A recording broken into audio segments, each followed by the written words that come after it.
Are we live? We are live, everybody. How are you doing? Anna Sabramwoods here, your interactive storytelling coach. Hope you're having a fabulous Thursday. Yes, I had to look that up. All right, today's session, you're absolutely gonna love it. Seriously, it's just gonna be jam-packed full of awesomeness. Here's some of the awesomeness we're going to talk about. So today, this past 2 weeks, right, I've been talking about interactive stories, and actually more than that, but the next 2 weeks, what I'm focusing on is really the difference between a scenario, a simulation, a branching situation. You know, we're going to dig deep into when these are actually best used, the best practices for some of them. And when I say best practices, I mean things that we've tested that have worked. That doesn't mean that they're de facto practices, because that I don't want to curb your creativity in any way, but there are frameworks that we're going to follow. And so today's session, what I really wanted to talk about is simulations, right? What are those? How to structure them in the best way? Some tips and tricks for how to write good dialogue, especially if your simulation, which are my favorite, are dialogue driven, and also some of my favorite software to do this. And then the other thing I wanted to really stress, and the reason I'm talking about scenario simulations and interactive stories, is because a lot of people think that everything gets mushed into the same thing, and that, you know, a simulation has to have a story or a story has to have a branching. While there's ways to do and use these tools strategically, like a laser, where what they do is they amplify the right kind of action and help your learners work through the learning journey and achieve their goal, but they have to be used strategically. So we can't blanket apply these things. So that's why I'm going into the different details this week, because I really want you to leverage them the right way, because they take time to produce, right? So first off, let me just bring up all of my conversations here so I can see you guys commenting. And if you have questions, obviously post them. There's a little bit of a delay, but other than that, post your questions. I love hearing them. Okay. All right. So we've got Evangelina here. Sweet. Hello. All right. So, and we've got Oscar, and I'm going to say this wrong, Sengiz. I don't, correct me if I'm wrong, but it's wonderful to have you guys here. Also, I just wanted to say thank you so much for being here, because I know you could be in a million other places doing a million other things, but you choose to learn about this really powerful strategy to engage people, and I thoroughly appreciate that. Thanks for being here. Okay, so let's talk about this simulations. Okay, when I say simulation, for me a simulation is something where I get to be in a situation where in most cases I'm in the driver's seat, so it's me, it's a first person experience, and I'm either doing something in the real world, like, you know, operating a truck or a plane, or for me a simulations is the same as let's say I'm put in a driver's seat and I'm talking to a customer, I'm negotiating a car sale, or I'm talking to a customer. Anyways, the idea is it's a first person experience, and I am in the driver's seat and I'm making decision on behalf of me. I'm me, right?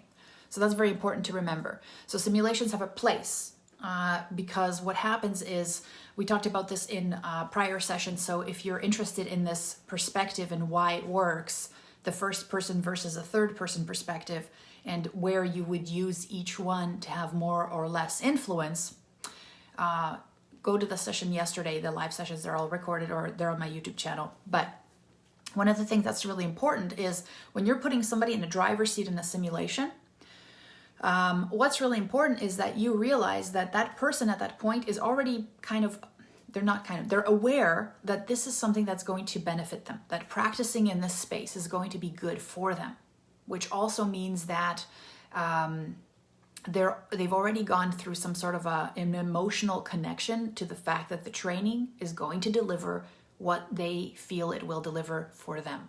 So in a simulation where you're the person who's making all the decisions and you're the person who's acting in that environment, that is a place that takes you out of your comfort zone, right? That is a place that challenges your ego, right? A little bit. You're like, oh man, this is me making these decisions. This is making me look like I'm a person who doesn't know, or who does know, or who's failing, or who's succeeding, right? Everything is very personal. And so at that point, when you have that first person experience, you really want to make sure that that person is ready for it. And you do that by connecting with them emotionally with an interactive story first, right? You're selling them on that dream. So the point of that simulation is extreme practice as far as I'm concerned, right? You're throwing them into the hot seat. This is not a time for you to completely overwhelm people with information. This is a chance for people to test what they're made of sometimes and see, okay, am I doing this the right way? So that's what simulations are really good for. But if you throw somebody in a little bit too early into a simulation, what might happen if they're not necessarily aware of their own gaps, or that there is a better way, or that this is going to lead them to something awesome, then what might happen is they might be like, oh man, this is too hard. And all those beliefs that have been holding them back are just going to surface to the top, and they're going to get discouraged and go back to their comfort zone, right? So you have to be careful when you're putting these simulations out that people are already bought into the fact that this is good for them. And it's not going to be by you telling them this is good for them. They have to sell themselves, right? So true story. Now let's get into like how to write really good simulations. And I'm focusing here on narrative, dialogue driven, and the tips I'm going to give you are how to create better narrative, dialogue driven pieces, all right? And that usually is a person-to-person interaction simulation. So, true story, I was working on a module, and it was, what was it? There was a dialogue between two characters, right? And unfortunately for this project, we had 14 people had to sign off on it, right? And it was crazy. And so what happened, it was really like a company-wide thing, and everybody had to just to make sure that they were okay with it, right? And it was fine. It went actually fairly smoothly. But one of the feedback that came back was this person said, wait a minute, this conversation sounds so colloquial. I thought we were supposed to be setting a good example here for our people. And I was like, I'm so glad I'm in on this project because people would have either caved, right, and said, or not negotiated for the fact that conversations need to be real, or they would have said, how about instead of sounding genuine in our conversations, we sound smart. And when we try and sound smart in our conversations when we're designing these scenarios, then what happens is we lose authenticity because people don't talk like that, right? So thank goodness I was there, because the part of it is not about like pushing back going, no, that's wrong, you're wrong. It's about really educating somebody on the fact that if you're going to, the content does not need to be colloquial, right? That's fine. That doesn't need to be sound like real people, although it should, because it's actually easier to read. But your conversations really should match the language, the pace, everything about how people interact in that environment, right? And if it doesn't represent it, it'll sound fake, and it won't connect emotionally, and it won't connect to the real life that's actually happening in the real world. So the simulation is supposed to simulate reality, right? So one of the things we have to do is kind of step back and say, is this simulating reality, or am I using this really formal, terrible language that's really not going to help my people recognize these situations in the real world and deal with things in the real world in the right way? All right. So then my next question might be, well, how the hell do I get good at writing good dialogue, Anna? And I'm like, here, listen, you don't actually even have to come up with this stuff, right? This is the best part of it. Because a lot of us sit in our beautiful little silo with our beautiful little manuals, and we go, yeah, I'm going to come up with really credible situations here because I've heard through the grapevine these are the problems. You are never going to be a person good enough to actually be able to simulate that conversation if you've never been in it. And even if you've been in it, you'll forget what it was like, right? So what I suggest, and this is my number one hack to you, is record conversations with practitioners, record conversations with customers. A lot of you, this is what's awesome, especially if you work in like a call center or a place that records customer calls for quality assurance, right? You have access to the language they're using. You don't have to make this stuff up. And actually one of our students in Interactive Storytelling Accelerator, I mean, that's what we do, right? We craft interactive stories, and a lot of it is dialogue driven.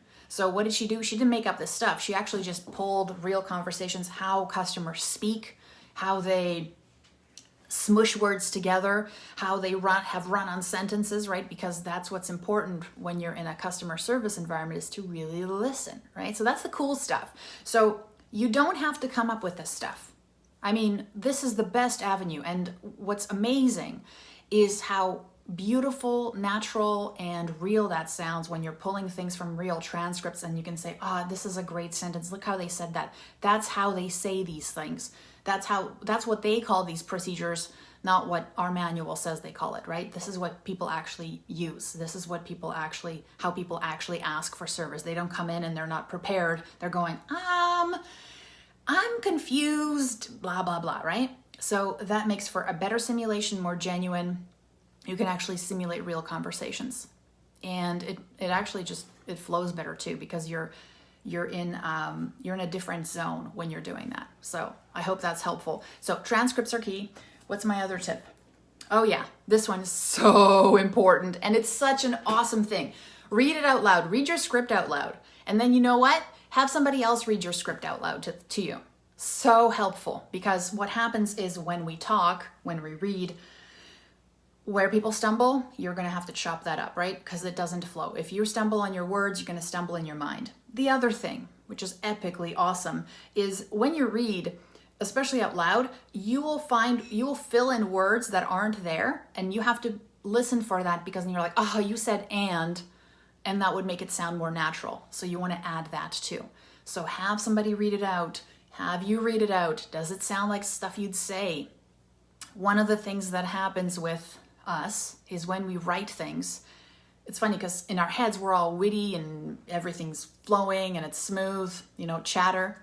Then when you write, you completely censor yourself or narrate in this formal academic way that's been beaten into us for over sometimes 2 decades, right? And one of the things that you have to do is step back and say, okay, I know that the first thing that's going to come out as far as I'm writing is probably going to be very formal. That's just how we write. But then realize that nobody wakes up and gets good at writing dialogue because this is a skill, right? So, and that's what I tell my students. I'm like, you're not going to come out and write a good script the first way out. People go to script school, when they're writing screenplays. So you have to give yourself some slack, but also you have to realize that the first thing you're going to put out is probably going to be way too formal to actually be like a conversation. So when you're creating those simulations, you really have to say, okay, this is probably going to take 3-4 drafts for it to start sounding like a dialogue, like a real dialogue. All right? Okay, so I gave you that one. Okay. This is the other thing that is epic. Contractions, contractions, contractions, contractions. When we talk, we're efficient, we're lazy, and as much as everybody says that, my people are formal, no, people contract. Even in formal settings, people contract. There, were, it's, that's, everybody does that. And that makes for smoother flow. Look for it. Say it out loud. Listen for it. It really is there, right? So contract, it makes your script fit better, especially if you're crafting something that has dialogue bubbles and things like that. It's shorter, and then the other thing is obviously it just makes it sound more natural because we naturally contract words to make them sound to make it easy on ourselves because we're trying to be efficient and we're lazy, right? So. Hopefully that's helpful to you. So we've got some people in the house. We've got Douglas, we've got Di, we've got Eduardo, and we've got Chad. Cool. All right. So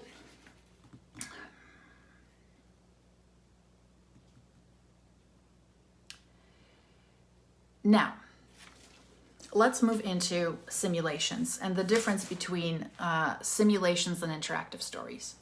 And I already touched on this a bit, right? We're talking shifting the first person perspective to the third person perspective is different, right? There's different purposes for that. And in an interactive story, it's better to have a third person perspective because we're trying to get people who are unaware of their own gaps to really emotionally connect with that journey and awaken them to something that they're probably resistant to, right? Quite important. In a simulation, people are already there knowing that this is going to be the kind of practice that they're looking for. As far as I'm concerned, it should just all be practice. If they want resources and they want help, those resources should be living outside of that simulation where people would actually access it regularly on a daily basis, because you're actually not only trying to reinforce good behaviors and good protocols in your simulation, but you're also trying to reinforce accessing those resources in the real world, right? It's a simulation because it simulates the real world.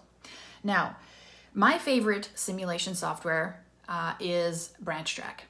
I've used it to create lots of simulations. It's absolutely intuitive. Now, the thing with BranchTrack, what I love about it is that it is almost, it's like it helps you to focus on what you're trying to accomplish, which is if you're working on one-on-one customer interactions or one-to-many, whatever, but the goal is for you to help people have better conversations, be more persuasive in, let's say, a sales situation, or diagnose somebody properly by questioning them, or maybe what else could they do? Oh yeah, well, obviously anything about customer service, retail, anything like that. When you're actually dealing with a person, what I like about that software is that it forces you to really focus on those conversations, which is absolutely awesome, because I think what happens sometimes is we'll get into a software and the possibilities are so nebulous that it distracts us from our main purpose. And with BranchTrack, it is a very singular purpose, and it's beautifully built for that purpose, and I love that.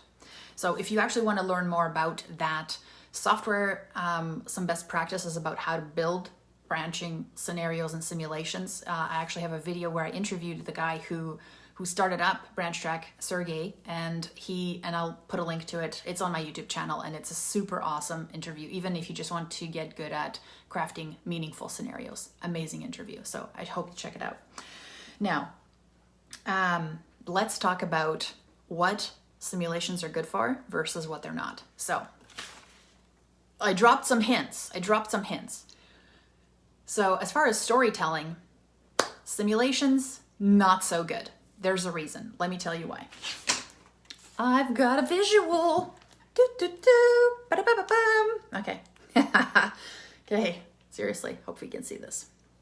So, interactive story. Remember, an interactive story is a story, right? And stories have a beginning, middle, and end.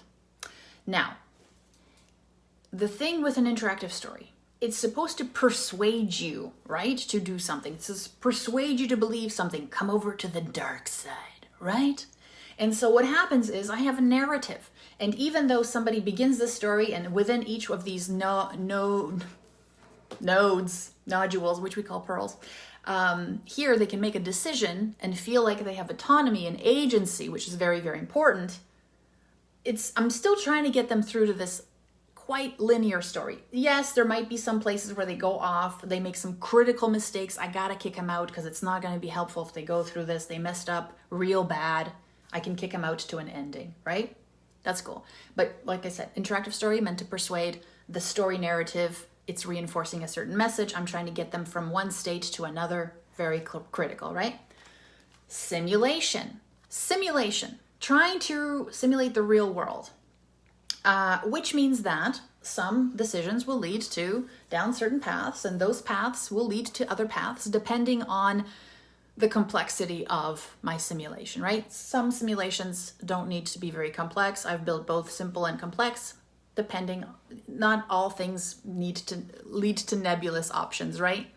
And also, one of the things you realize whether you're doing an interactive story or whether you're doing a simulation is you are not trying to simulate all of the possible options that will happen in this world.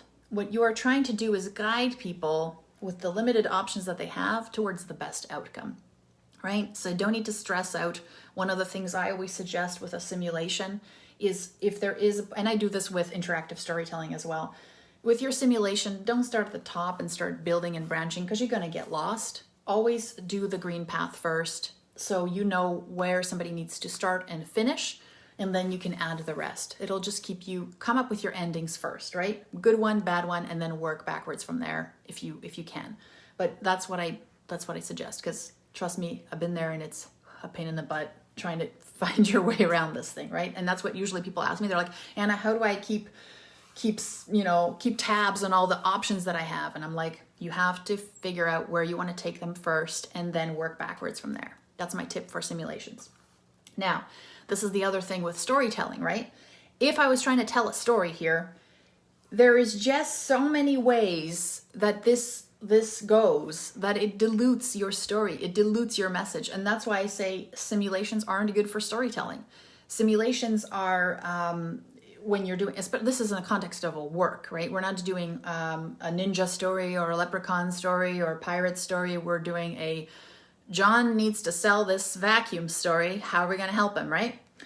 And or you're John, or you're you, sell this to this customer, or help this patient, I don't know, help this patient figure out that if they just actually that would be a good one for an interactive story. Help this patient figure out what's ailing them and what really we can do to help them, whatever it is, right? So you could go through a series of questions that help you achieve that, or persuade them to jump on a health plan, or whatever it is, right? So here, every single time you branch, you dilute your story, and therefore it is nearly impossible for you to do that, especially because in simulations, you really have to make sure this is super valid, right? This is all contextual, and all these options are contextual. So if you're trying to do that in a simulation and trying to overlay story on top of this, I would not recommend it, because it's not necessary. It's not necessary. They're trying to solve a problem for this customer. They're going to go through it. This is interesting enough, because they're dealing with a real person, real character. They have real questions. They sound credible. All those things are very interesting. And the other thing is, the person who's here working on this simulation, working through it, they've already been bought in. They know that this is practice, and they're going to crave it because they know it's going to help them achieve what they really want, right? Their outcome. They know it's going to make them more productive or more successful. They're going to be able to help more people. Whatever that why is for them, they're already bought in at this point. So there's no need to apply story to make it even more engaging. Here, if you did this well and it's really contextual for that person, they're going to be so excited that they get to practice work stuff and not, mess anything up. They're going to go through these branches if you've done it well and just keep on practicing. They're like, oh man, this is the best. I can't believe I get to practice on customers and see how this works out without actually messing up a deal and stressing in front of a real customer. Awesome. They're already bought in because you've sold them emotionally on, you know what? You might be okay right now, but Jim's story tells us that if you just apply some of these different techniques and invest 15 minutes every day to learn and practice with a buddy, let's say, look at that. Jim got to the quarter nationals, and now he's the top salesperson in his district, right? I've sold him on that. Now he's going to be like, oh man, I wonder where I could get some training every day so I could also be like Jim or whatever, right? Right here. So like I said, your all these pieces, scenarios, simulations, interactive stories, they fit into an ecosystem, and they're there to really support somebody in their learning journey, right? And you're trying to move somebody from cold and unaware to hot and enabled, right? They're excited, they're ready to step out of their comfort zone, and now you need to have really awesome resources to support them here when they're ready to engage. So this is where I would put a simulation, right? Interactive story goes here when they're cold and aware. You don't throw a simulation at somebody who doesn't even know they need it. They'll be like, what is this? This is freaking me out, right? I don't even want to go on this. It's uncomfortable. But after they've bought in, boom, baby, they're ready. They want that. So you better have something awesome because they're ready to learn. Are you ready to engage with them, right? So I hope that was helpful. Yeah, that was it. That was my big, simulations are awesome. They help people learn from mistakes. They sometimes you can show them that even if they mess up, you can actually have them kind of have, we call this a redemption path, right? Where they're like, okay, I messed up so bad. What if I do this? Okay. So it teaches them strategies. It's supposed to simulate the real world. It's so awesome, right? But it has to be used strategically. And like I said, if you have more questions about how to write good dialogue, Sergey, who I talked about, he's basically like the spokesperson for Branch Track and the person who collaborated and created it with his partners. One of the things that was, thanks, Di, that's it. Yeah, it's Branch Track. So one of the things that he's found over the years is that, he's able to look at people's projects, his customers' projects, and be like, oh man, look at that. They're trying to write like so much dialogue, this monologue for a customer, that they're messing up this whole idea of that flow, right? And how to really listen and how to really engage with a customer. So one of the things that's really cool there during that interview that I share is that he gives you some serious tips about how to craft your own simulations so that you're better at it. And then also some tips about dialogue so that you can break it up in a way that sounds natural, and you still get somebody in a trance, right? One of the things you're doing is you want people seriously immersed.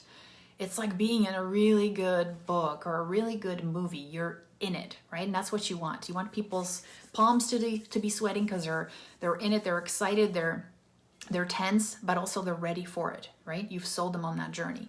So I hope this was helpful to you. Now, if you want to learn about Branch Track, learn about those scenarios, I'll put a link to my video underneath this video so you guys can check it out.